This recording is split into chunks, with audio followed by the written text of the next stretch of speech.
Now, Scottish women who received faulty breast implants say the 4-year jail sentence given to a French businessman at the centre of the scandal wasn't long enough. Jean-Claude Masse was the founder of PiP, the company which distributed defective implants around the world. David Cowan's report contains flash photography. Jean-Claude Masse's company was at the centre of a global health scare. PiP made implants using substandard silicone gel, causing many of them to rupture. It's reckoned 300,000 women in 65 countries have been affected. Today, at the end of one of the biggest trials in French history, Masse was jailed for 4 years for fraud. It's estimated that in Scotland, 1,300 women had the implants. One of them is the mother of a 7-year-old boy who's written a letter to Monsieur Masse. Dear Jean-Claude, why did you put poison in my mum's implants?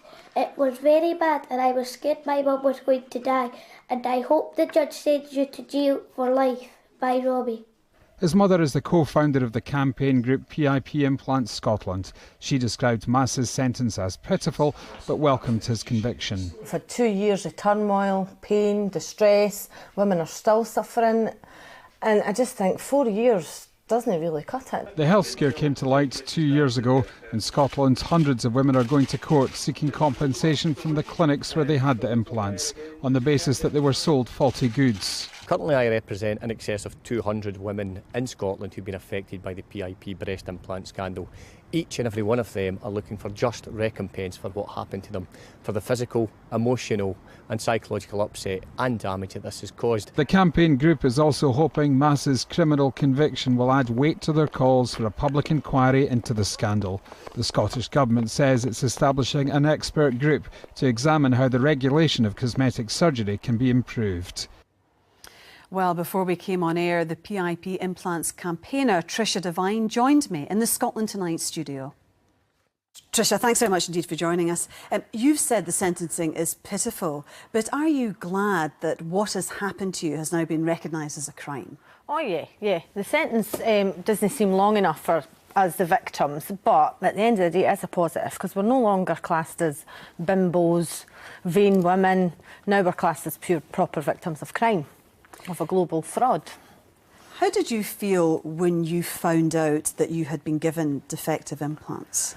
Oh, minefield of different emotions. Scared, worried, trying to find what was happening, couldn't find any information anywhere. Just felt abandoned by everybody. It was awful. And did you really fear for your health at that point? Yeah, still fear for my health because you don't know. No one can give you definitive answers of what these implants are doing. So, yeah, still terrified. And so what kind of effect has this had on your life then? I presume it's just dominated. Yes, turned it upside down every week and minute. Is now concerned about the campaign, trying to get answers, trying to get justice, dealing with women every day that are suffering and in a lot of pain. So it's just every day and every night. Sometimes I go to bed and I think about what's going on with this scandal and how to make it better.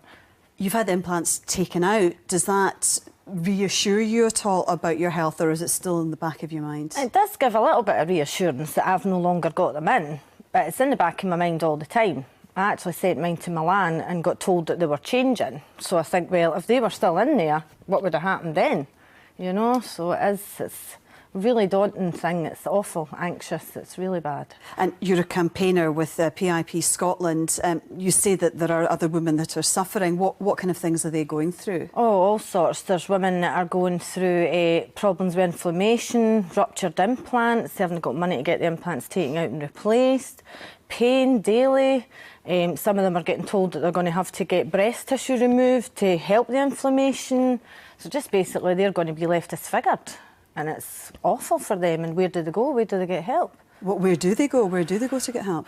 I wish I knew. The NHS will only remove them and not replace them. And for a lot of the women, that is not what's required. They've had them for so long that they couldn't be without them anymore. They feel like they're going to be left disfigured. They've been told by surgeons, if you take them out and don't replace them, you'll be disfigured. And finally, what is next for your campaign? What is next? Well, we would like to think that Alec Neil will, now that it's been a proper crime, has been proven, that Alec Neil will now accept our calls for a public inquiry, and we'll just keep fighting until we get justice and recognition. OK, Trisha Devine, thank you very much indeed for joining us on Scotland Tonight.